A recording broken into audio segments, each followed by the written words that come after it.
커피 한 잔 마시고 담배 한 대 피고 급동이 마려워서 똥도 쌌어요. 굳이 얘기하지 않아도 되는데.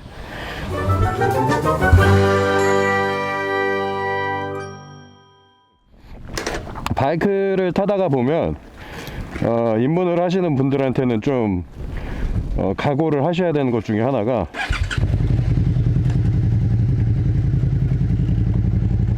바이크 타다 보면 사실 급동 마려울 때가 있습니다. 본인이 화장실을 좀 자주 가는 편이다, 혹은 아무 화장실은 다 잘 간다, 그런 분들은 괜찮아요. 근데 그렇지 않은 분들 간혹 있죠. 뭐 예를 들면 훈련소 가서 저기 못 타셨다는 분들 있잖아요. 볼일을 못 보셨다는 분들.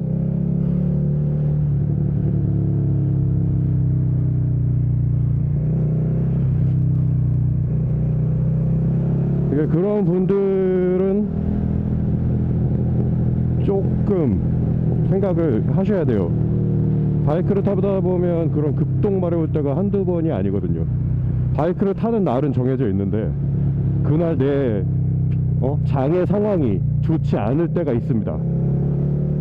그래서 바이크를 타시는 분들은 거의 필수 아이템 중에 하나가 언제 갈지 모르는 화장실을 대비한 화장지 정도는 갖고 다니셔야 돼요. 일회용 티슈. 여기에는 다운힐의 개념이 아니라 그냥 유턴인데 계속?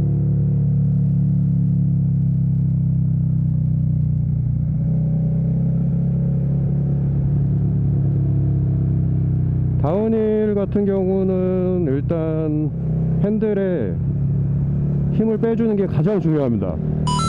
그 핸들을 지지하는 순간부터 핸들이 잠겨요. 막 무거워지죠. 몸은 여기로 가고 싶은데, 그러니까 시선은 안쪽을 바라보고 있지만 핸들이 잠겨서 핸들이 더 이상 돌지가 않는 거죠. 아무리 눕는다고 해도. 그것보다도 우선되는 건 속도를 높이면 안 되죠, 다운힐을.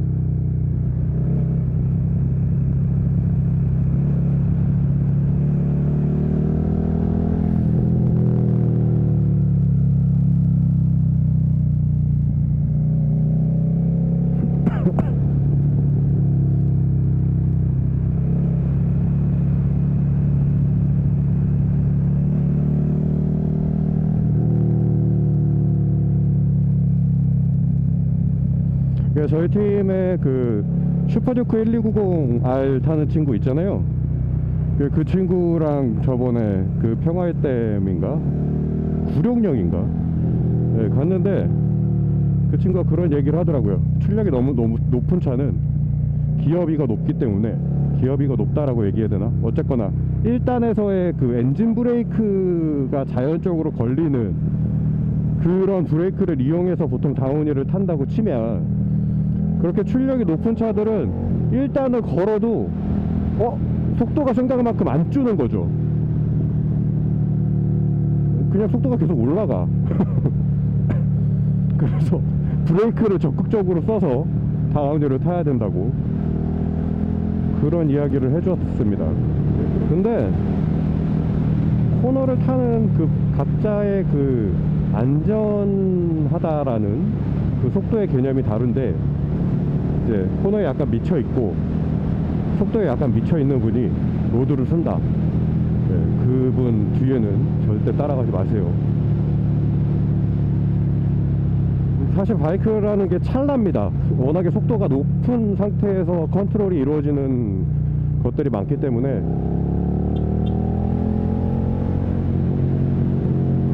정말 까딱하면 날아가요. 한 번도 그런 경험은 안 하시는 게 제일 좋죠. 그래서 제가 로드를 쓸 적에는 사람들이, 저희 투어팀이 저를 쫓아오지 않습니다. 나 미친놈 취급하거든요, 저를. 저도 그게 좋아요. 그리고 또 다른 하나는 내비를 켜고 코너를 타시는 것도 좀 추천드려요. 코너를 조금 더 안전하게 타시려면 코너를 미리미리 읽어보는 거죠. 이렇게 맵으로 읽어보면 이건 헤어핀 개념이고 어떤 건 코너 개념이고, 이런 게 이제 타보시다 보시면 감이 오실 겁니다. 또 급한데 주유소가 없다. 편의점 가십시오. 편의점도 사람 사는 데잖아요. 사람 일하는 데라서 거기서 이제 알바나 뭐 일하시는 분들 사장님한테 잘 이야기하면 화장실 쓰게 해줍니다. 아니면 당장 막 여기서 바지 내리고 쌀 것처럼 협박하셔서 사용하시는 것도 뭐 나쁘진 않은데, 여러분 이거 다 거짓말하는 걸 아시죠? 좋은 게 좋은 거라고.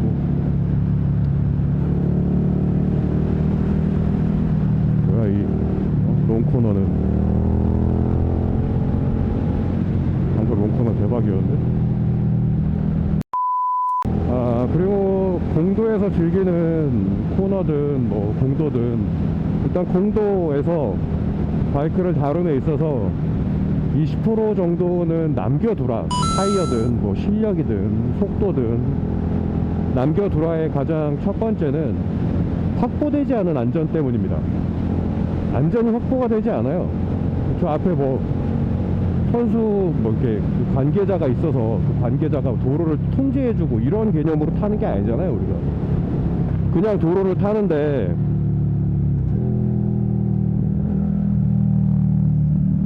뭐 어떻게 얘기해야 되나, 그냥 도로를 이용하는데 여기에 규정 속도보다 사실 저희는 홀쭉하다는 이유 하나만으로 사실 차선의 이 안쪽부터 저 끝까지 저희는 다 쓸 수 있기 때문에, 여기서부터 저기까지 나가는 동안에 컨트롤이 이루어지기 때문에 저희가 속도를 조금 더 빠르게 달릴 수 있는 거죠. 공간의 여유가 있기 때문에. 사륜차는 여기를 넘어가면 그냥 끝나니까 여기 또랑으로 빠지잖아요 바로. 뭐 그런 바이크의 이점 때문에 저희가 사실 기본 속도보다 기존의 그 도로에 걸려있는 속도들보다 좀 빨리 달리는 건데, 그럼에도 불구하고 너무 빨리 달리면 변수에 대응할 수가 없다는 겁니다. 뭐 아까처럼 저런 작업하는 차량이 서 있을 적에 조금이라도 늦게 발견하고 조금이라도 늦게 브레이크를 밟게 되면 위험하니까, 그 위험이라는 곳까지는 근처도 안 가는 게 제일 좋으니, 그런 의미에서 어느 정도의 여유 마진은 남겨두고 타시라는 겁니다.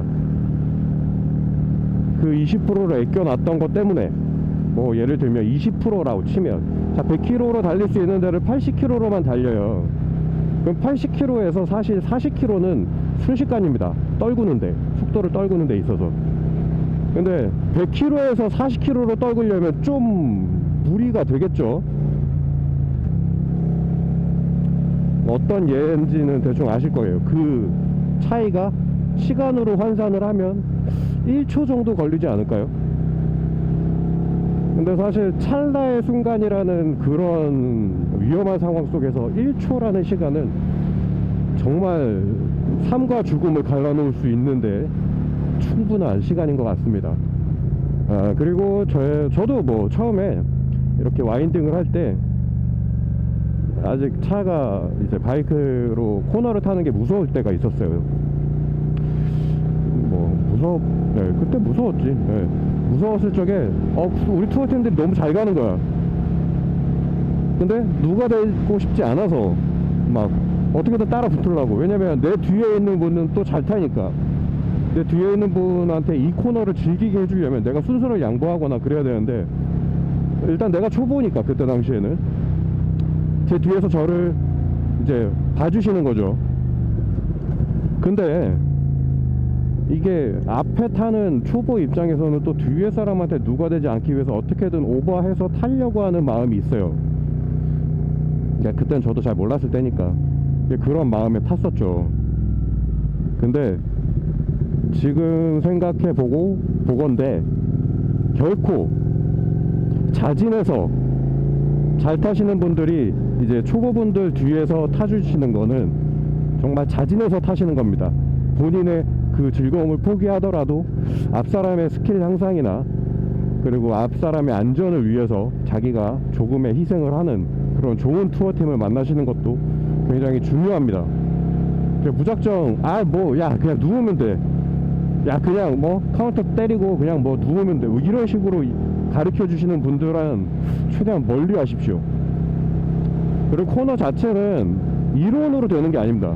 몸으로 익혀야 되는 거고, 그 본인의 그 운동신경과 그리고 간 튜닝에 따라서 실력은 조금씩 늘시는 분이 있고 뭐 일취월장 하시는 분들이 있는데, 최대한 천천히 넣으시는 거를 추천드리고요.